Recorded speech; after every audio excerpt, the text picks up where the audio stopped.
there was a time where I actually had to date. It sucked.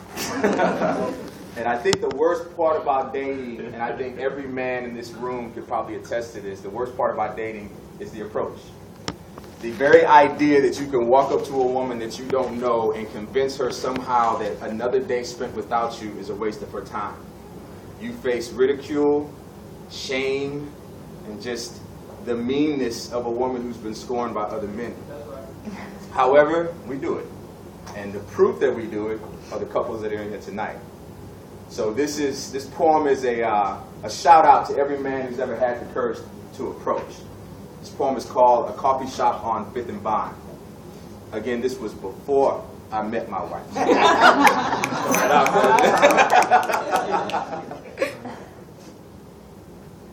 Sitting, accompanied only by your thoughts in an oversized mug of something sweet, marked with foam and an extra shot, I saw you at a coffee shop on 5th and Vine. Your glasses sat low and a perfectly shaped nose built for such an eclectic pose. Remnants of your cherry lipstick stained the porcelain mug from which you sipped, and from your thoughts you were ripped as I interrupted with, hello. Squinting, you first examined me, searching your mind for a previous memory. Finding none, you placed me in the category of stranger, knowing full well of my intention. A half-hearted smile and a look of disgust you used as a prevention from my further inquisition. I sat. You sighed. I relaxed. Then you lied, trying to convince me that a male companion was en route. But I trusted the source of my doubt. Relentless to your reluctance, I asked you your name. Ebony, you said, with chestnut eyes rolling from left to right. Ebony, I repeated, impressed with the insight of the woman or man who knew your chocolate skin would wear your name perfectly. Legs crossed eloquently, teasing made it hard for me to believe or conceive that I should offer the slightest reprieve to this advance. Romance is what I sought, and with the right words you would have bought into promises that I would sell. Hell, I had no choice. I had to approach. The small talk was useless and had no effect. See, I would need the skills of a master wordsmith to impress or erect a relationship from this chance encounter. Give me just a moment, I begged, and placed a palm on your leg that made you wince. How can you be convinced fear is the wrong emotion?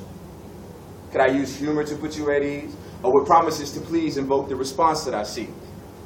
Refusal to admit incompatibility or an inability to persuade, I pressed on, allowing you to continue in your charade, pretending you weren't the least bit intrigued.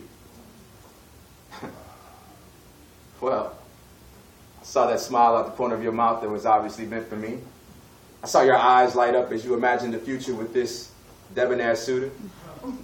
Covering your mouth, you tried to hide your embarrassment that you treated my advancement as harassment. You cleared your throat. I waited patiently. Possibly an apology or a unique methodology of us becoming one would part your lips, you spoke. Pointing in a direction directly behind me, you informed me that the man approaching had riper ownership to your heart and the very seat I occupied.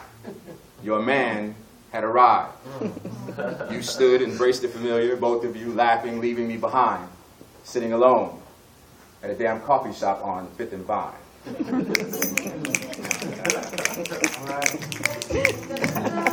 I'm going to give it back to your host.